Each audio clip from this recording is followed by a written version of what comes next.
Olá, pessoal! Vamos continuar a falar sobre os termos da oração. Já falamos sobre o termo essencial, que é o sujeito. Falta outro termo essencial, o predicado. Para falar sobre esse termo hoje, antes veremos as definições, características dos predicativos, tanto do sujeito quanto do objeto, que compõem o predicado. Você deve se lembrar de que o predicado é aquele termo da oração que carrega a informação.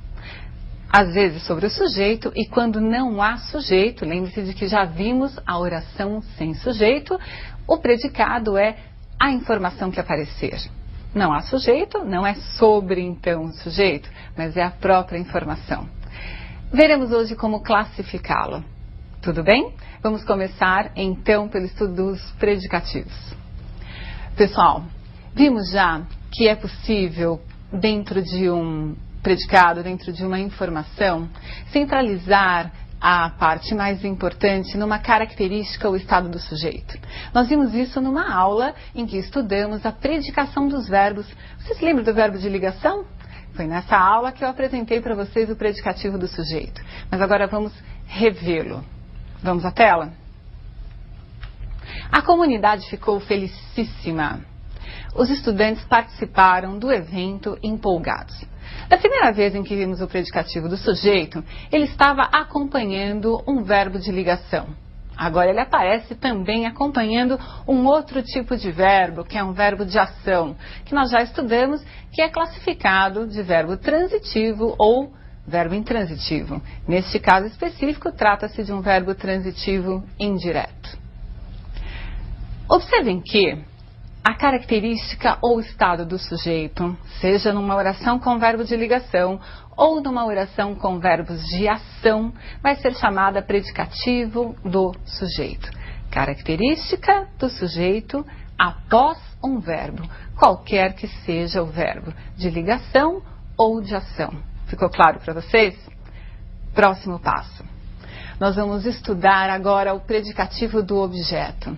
É claro que, para que haja um predicativo do objeto, você precisa antes localizar o objeto, aquele elemento que está recebendo a ação do verbo.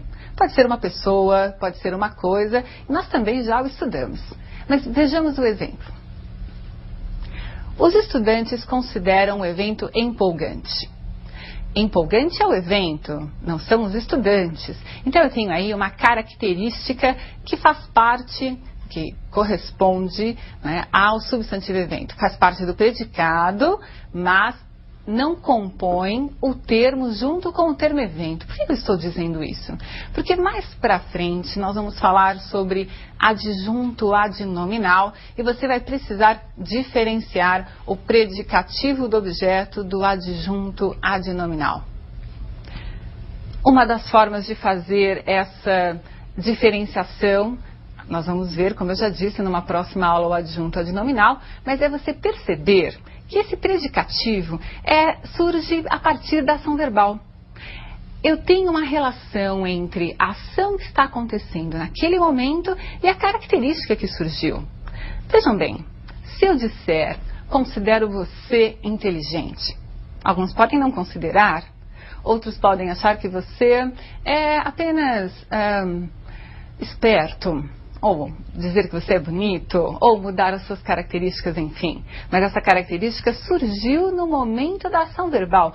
Eu considero você inteligente. Perceberam isso?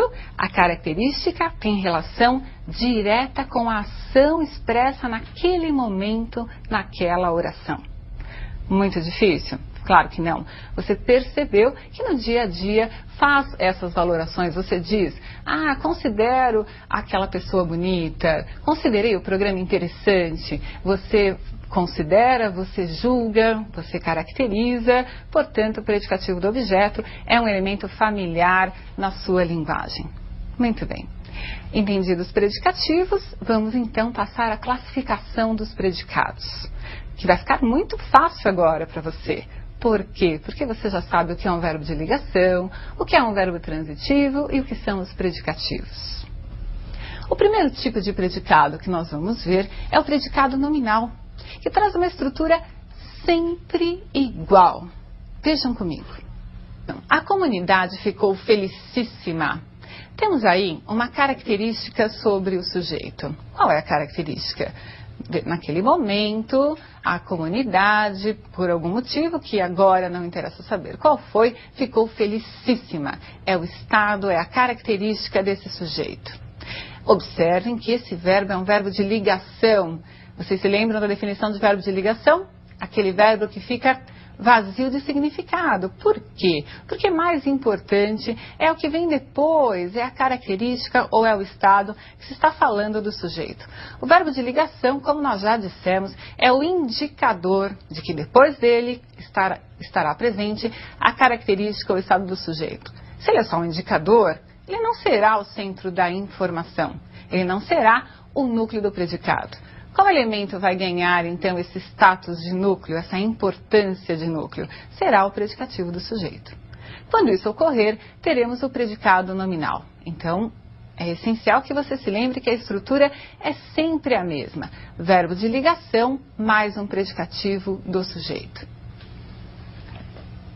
Tudo bem para você? Vamos continuar. Há um outro tipo de predicado, que é o predicado verbal. Se a classificação é feita de acordo com a importância da informação, no predicado verbal, a informação estará centralizada no verbo, que só pode ser verbo transitivo ou intransitivo.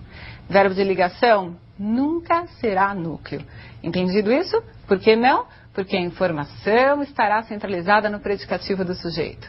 Então, no predicado verbal, necessariamente o núcleo é um